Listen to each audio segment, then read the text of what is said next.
TRP notification நீங்கள் பார்த்துருப்பீங்க. நீங்கள் இமீடியட்டாக எடுக்கிறதுக்கூடிய அந்த பணியை நாங்கள் செய்து கொண்டிருக்கிறோம். தமிழ்நாடு முதலமைச்சர் சொன்னது மாதிரி 2026க்குள்ளாக எவ்வளோ அட் த மேக்ஸிமம் அரசு ஊழியர்களில் இருக்கக்கூடிய எங்களுடைய ஆசிரியர் பெருமக்கள் அதிகம் எவ்வளோ பேர் ரெக்ரூட் பண்ண முடியுமோ அதை கண்டிப்பாக ரெக்ரூட் பண்ணோம். அதில் காலதாமதம் ஏற்பட்டது என்று சொன்னோம். 2026 திருப்பி திராவிட முன்னேற்ற கழகம் தான் ஆட்சிக்கு வரும். அதிலிருந்து தொடர்ந்து ஒவ்வொரு ஆண்டும் எவ்வளோ எங்களுக்கு வேக்கன்சி வருதோ நாங்கள் தொடர்ந்து நாங்கள் நிரப்புவோம் என்பதை பேரவைத் தலைவர் மூலமாக சட்டமன்ற உறுப்பினருக்கு தெரிவித்து மாண்புமிகு தமிழ்நாட்டு முதலமைச்சரை வணங்கி தங்களுடைய அனுமதியோடு விடை ஆ மற்றும் ஆ. ராணிப்பேட்டை மாவட்டம் அரக்கோணம் தொகுதி அரக்கோணம் ஊராட்சி ஒன்றியத்தை சார்ந்திருக்கின்ற இச்சிப்புத்தூர் என்கின்ற பகுதியில் ஊர்ப்புற நூலகத்துக்கான ஒரு கட்டிடம் கட்ட வேண்டும் என்று கேட்டிருக்க பல விதிமுறைகள் இருக்கின்றது. அதெல்லாம் பூர்த்தி செய்யப்பட்டது என்று சொன்னாலும் 2021 தொடங்கப்பட்ட இந்த நூலகம் அதற்கான இடம் ஏன்னா இலவச கட்டிடத்தில் இப்போ டோனர் மூலமாக நடக்குது. ஆனால் அதுக்கான இலவச இடம் அதுக்கான இடத்தை அந்த பகுதியை சார்ந்திருக்கின்றவர்கள் குறிப்பாக இந்த ஊராட்சி மன்றத்திடம் நாங்கள் கேட்கப்பட்டு ஒரு 5 சென்ட் நீங்கள் கொடுத்தீங்கன்னா உடனடியாக நம்முடைய அரசாங்கத்தின் மூலமாக நம்ம அந்த கட்டிடத்தை உடனடியாக நம்ம கட்டித்தர முடியும் என்பதை பேரவைத் தலைவர் வாயிலாக நம்முடைய சட்டமன்ற உறுப்பினருக்கு தெரிவித்து மாண்புமிகு உறுப்பினர் ரவி. மாண்புமிகு பேரவைத் தலைவர் அவர்களே, தமிழ்நாட்டு மக்களினுடைய நலனுக்காக தினந்தோறும் மக்கள் மன்றத்திலும் சட்டமன்றத்திலும் ஓயாமல் குரல் கொடுத்து கொண்டிருக்கக்கூடிய ஒப்பற்ற தலைவர் வருங்கால முதலமைச்சர் அன்பு அண்ணன் எடப்பாடியார் அவர்களை வணங்கி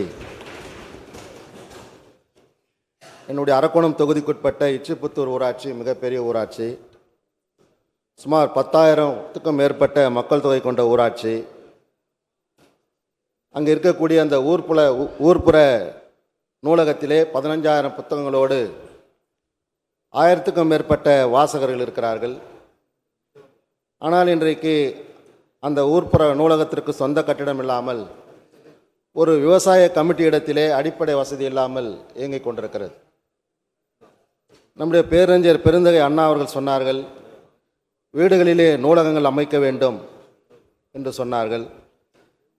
அதே போல ஒரு நூலகம் திறக்கப்படும் போது 100 சிறைச்சாலைகள் மூடப்படுகின்றன என்ற விகடர் வினோவிகா என்ற ஒரு அறிஞர் சொன்னார்கள். ஆக அந்த அளவுக்கு இந்த நூலகத்திற்கு ஒரு முக்கியத்துவம் வாய்ந்த அந்த நூலக கட்டிடம் கட்டித்தர வேண்டும் என்று நான் கேட்டபோது அமைச்சர் அவர்கள் இடத்தை தேர்வு செய்ய சொல்லியிருக்கிறார்கள். அந்த கிராமத்திலே சர்வே நம்பர் 499/5 18.25 ஹெக்டர் 46 சென்ட் அரசு புறம்போக்கு நிலம் இருக்கிறது. இன்றைக்கு ஊர்க்காரர்களும் கொடுப்பதற்கு தயாராக இருக்கிறார்கள். ஆகவே உடனடியாக அந்த இடத்தை தேர்வு செய்து அந்த ஊர்ப்புற நூலகத்திற்கு கட்டிடம் கட்டித்தருமாறு அமைச்சர் அவர்கள் முன்வருவாரா என்பதை தங்கள் வாயிலாக அறிய விரும்புகிறேன். மாண்புமிகு அமைச்சர் அவர்கள். மாண்புமிகு பேரவைத் தலைவர்களே, எங்களுக்கு தேவை அந்த 5 சென்ட். அந்த 5 சென்ட் நம்முடைய ஊராட்சி மன்ற தலைவர்களாக நாங்கள் பெற்றதுக்கு பிறகு நீங்கள் சொல்வது மாதிரியே உடனடியாக, ஏன்னா உங்களுக்கே தெரியும் ஒரு ஆட்சி மாற்றம் ஏற்பட்டதிலிருந்து பொது நூலகத்துறையினுடைய ஒரு பொற்காலம் என்று சொன்னால் அது இந்த திராவிட மாடல் ஆட்சியோட இந்த காலம்தான் என்பதை நாம் நன்கு அறிவோம். ஏற்கனவே சமீபத்தில் ஒரு 214 கோடி ரூபாய் ஒதுக்கீடு செய்யப்பட்டு ஒரு 821 நூலகங்கள் இப்போ நீங்கள் கேட்குற மாதிரி அது கிராம பஞ்சாயத்தாக இருந்தாலும் பேரூராட்சி, நகராட்சி, மாநகராட்சி, சென்னை மாநகராட்சி உள்ளிட்ட கிட்டத்தட்ட ஒரு 821 கட்டிடங்கள் நம்ம கட்டி கொடுத்துருக்கோம். அதில் 604 நூலக கட்டிடங்கள் ஏற்கனவே திறக்கப்பட்டிருக்கின்றது. பல்வேறு பணிகளும் நடைபெற்று கொண்டிருக்கின்றது. அண்ணா நூற்றாண்டு நூலகம், கலைஞர் நூற்றாண்டு நூலகம், தந்தை பெரியாருடைய பெயரில், காமராசர் பெயரில் எப்படியெல்லாம் நூலகம் வருகின்றதோ அதே போன்ற அடுத்த கட்டமாக உங்களுக்கே தெரியும் அஞ்சலி அம்மாளுடைய பெயரிலும் பாரதிதாசனுடைய பெயரிலும் காகிதம் இல்லத்துடைய பெயரிலும் இன்றைக்கி அடுத்த கட்டமாக இன்றைக்கி நம்ம கட்டிகிட்டு இருக்கோம். நம்ம எங்களை பொறுத்த வரைக்கும் அது முத்தமிழர் கலைஞருடைய பெயரில் இருக்கின்ற நூற்றாண்டு நூலகத்தை நாங்கள் எப்படி நாங்கள் முக்கியத்துவம் கொடுத்து பார்க்கின்றோமோ அதே போன்று தான் ஊராட்சி பகுதியில் இருக்கின்ற நூலகத்துக்கும் அதே முக்கியத்துவத்தை தருகின்ற ஒரு ஆட்சியை தான் இன்றைக்கி நாம் பெற்றுக்கொண்டிருக்கின்றோம். கண்டிப்பாக வருங்காலத்தில் நீங்கள் சொல்கிற மாதிரி அந்த 5 சென்ட் வந்ததுக்கு பிறகு உடனடியாக நிதி ஒதுக்கீடு செய்யப்பட்டு நீங்கள் சொன்ன மாதிரி தான், ஏன்னா கிராமப்பகுதி என்பது தான் ஒட்டுமொத்த இந்தியாவினுடைய முதுகெலும்பு என்று எப்படி அண்ணல் காந்தி அவர்கள் சொல்லியிருக்கிறாரோ அதுபோன்று அதற்கு முக்கியத்துவம் வழங்கிட வேண்டும் என்று சொல்லியிருக்கும். ஏற்கனவே நீங்கள் சொன்ன மாதிரி 17,000 புத்தகங்கள் உள்ள ஒரு நூலகம் இது. 1000க்கும் மேற்பட்டிருக்கின்ற உறுப்பினர்கள் இருக்கிறாங்க. புரவலர்களே பார்த்தீங்கன்னா 23 புரவலர்கள் இருக்கக்கூடிய ஒரு நூலகம் தான்.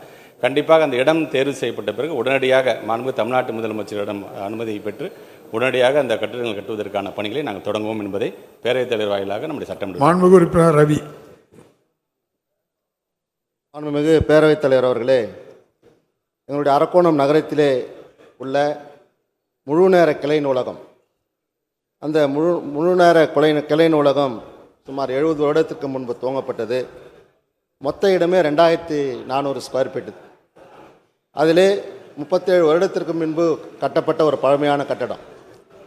அந்த தரைதளத்திலே வாசகர்கள் பயன்படுத்தி வருகிறார்கள். அந்த முதல் தளத்திலே போட்டித் தேர்விலே படிக்கக்கூடிய மாணவர்கள் பயன்படுத்தி வருகிறார்கள். அந்த நூலகத்திலே சுமார் 60,000 நூல்கள் இருக்கிறது. கிட்டத்தட்ட 8,000க்கும் மேற்பட்ட உறுப்பினர்கள் அந்த நூலகத்திலே படித்து கொண்டிருக்கிறார்கள். இப்போது ஒரு அரசாணை வந்திருக்கிறது. அந்த புதியதாக கட்டடம் கட்டுவதற்கு, தரைதளம் மட்டும் கட்டுவதற்கு 84 லட்சம் ரூபாய் ஒதுக்கீடு செய்து வந்திருக்கிறது. ஆனால் 2 தளத்திலே, கீழ் தளத்திலே வாசகர், மேல் தளத்திலே போட்டித் தேர்வு மாணவர்கள் படித்து கொண்டிருந்தார்கள். ஆகவே நான் அரசு செயலாளத்திலே கூட ஒரு கடிதம் கொடுத்திருக்கிறேன். நீங்கள் 3 மாடியாக கட்டித்தர வேண்டும், அந்த நூலகத்தை நவீன நூலகமாக தரம் வைத்து தர வேண்டும். அந்த நவீன நூலகம் வாசகர் படிக்கும் நாளிதழ் பிரிவு, நூல் வழங்கும் பிரிவு, கணினி பிரிவு, போட்டித் தேர்வு மாணவர்களுக்கு நவீன அறை என்று கூடுதலாக நிதி ஒதுக்கி கட்டித்தர வேண்டும். தரைதளம் மட்டும் கட்டி கொடுத்தால் வாசகர்களும் பாதிக்கப்படுவார்கள், மாணவர்களும் போட்டித் தேர்வு எழுத மாணவர்களும் பாதிக்கப்படுவார்கள். ஆகவே அந்த அரசாணையை திருத்தி 3 மாடி கட்டிடம், ஏன்னா அது 2400 ஸ்கொயர் ஃபீட்டு தான் அந்த இடமே, நூலகத்துக்கு சொந்தமான இடமே 2400 ஸ்கொயர் ஃபீட்டு தான். ஆகவே 3 மாடி கட்டி அந்த கிளை முழு நேர கிளை நூலகத்தை நவீன நூலமாக, டிஜிட்டல் லைப்ரரியாக மாற்றித் தரும்படி முன்வரார் என்பதை தாங்கள் வாயிலாக கேட்டுக்கொண்டு, நேரத்திலே அதோடு 2024 நியமன தேர்விலே தேர்ச்சி பெற்ற இடைநிலை ஆசிரியர்களுக்கு மறுநியமன தேர்வு நடத்தாமல் முதல்வரின் 110 விதியின் கீழ் சிறப்பு ஆணை பிறப்பித்து 14,000க்கும் மேற்பட்ட காலி பணியிடங்களை உள்ள நிலையில் அதை நிரப்ப அரசு முன்வருமா? பின்னடைவு காலி பணியிடங்கள் 2075 உள்ள நிலையில் அதனையும் நிரப்ப முன்வருமா? 2475 காலி பணியிடங்கள் நிரப்பப்பட்ட நிலையில் கூடுதல் பணியிடங்கள் நிரப்பப்படுமா என்பதை அமைச்சரிடம் கேட்டார். அமைச்சர் அவர்கள் மாண்புமிகு பேரவைத் தலைவர்கள் மானிய கோரிக்கையில் பேசுகிற மாதிரி பேசி முடிச்சுட்டாங்க. மாண்புமிகு சட்டமன்ற உறுப்பினர் அவர்கள் கேட்டது போல் இப்போ அவருடைய தொகுதியில் மட்டும் பார்த்தீங்கன்னா கிட்டத்தட்ட ஒரு 14 வகையான நூலகங்கள் செயல்பட்டு கொண்டிருக்கின்றது. இப்போ அவர் கேட்டிருக்க மாதிரி இப்போ ரீசெண்டாக ஒரு மாண்புமிகு தமிழ்நாட்டு முதலமைச்சர் ஒரு 30 கோடி ரூபாய் ஒதுக்கீடு செய்யப்பட்டு ஒரு 30 நூலகங்கள், அது பிறகு 125 நூலகங்கள் என்று கிட்டத்தட்ட 155 நூலகங்களுக்கு தேவைப்படுகின்ற கட்டிடங்கள் வசதிக்கெல்லாம் இப்போ பணம் ஒதுக்கீடு செய்யப்பட்டிருக்கின்றது.